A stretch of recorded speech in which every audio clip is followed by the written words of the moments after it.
president desires creative economy to contribute 9% to growth, and these creative sectors is said to surpass the rate of the nation's gross domestic product of about 5%, said Triawan Munyaf, head of Indonesian Agency for Creative Economy. These sectors accounted for about 7.4% of Indonesia's GDP, roughly 1,000 trillion rupiah, $73 billion, in 2017, and we did all attempts to increase it to 9% by 2020, he said. Agency promotes trend, films, games for foreign investments.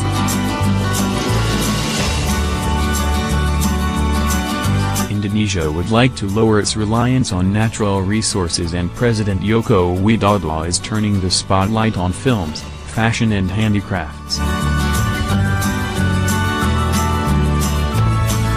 Indonesia's economic fortunes had for long been tied to its resources industry, and Widodo, also known as Jokowi, in 2015 set up the Agency for Creative Economy to promote foreign investment in sunrise sectors like entertainment, fashion, textiles and packaged food.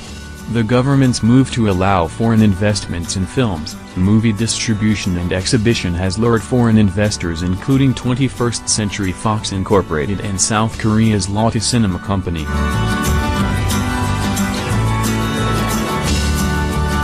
The focus on creative economy is really paying off, Munyaf said in an interview at his office in central Jakarta on April 2. The removal of the film industry from the negative list for foreign investors has led to a surge in the number of screens and viewership for Indonesian and Hollywood movies alike.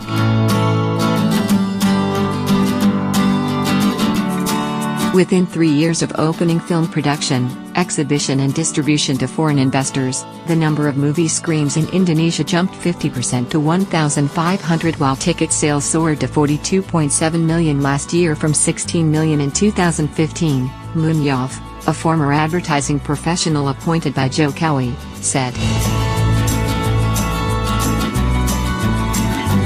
Lotte Cinema has acquired land to build theaters in more than 60 locations, while CJCGV Company, through its Indonesian unit PT Graya Layar Prima, is already present in 13 Indonesian cities. Cinema 21 is Indonesia's largest operator of movie theaters with nearly 1,000 screens and has exclusive distribution rights to Motion Pictures Association of America studio films in the archipelago. Southeast Asia's largest economy has climbed 45 places in the World Bank's Ease of Doing Business ranking since Jokowi took office in 2014. He wants the country to improve its position to 40 in the next 2 years from 72 now. The World Bank has called for easier terms for foreign manufacturers and fewer restrictions on ownership in some sectors to lure more foreign direct investment.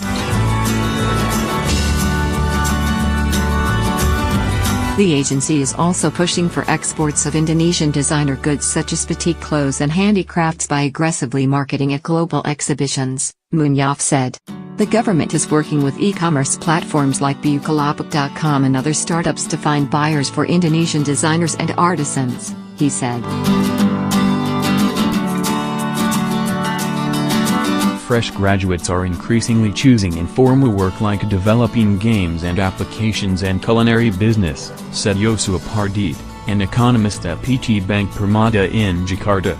If they get support from the government to promote their products in the global market, it will contribute to foreign investment and foreign reserves.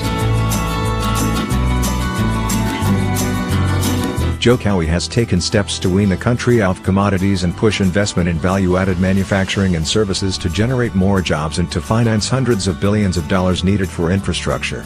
Indonesia's economy has expanded at an average of about 5%, below the 7% targeted by the president.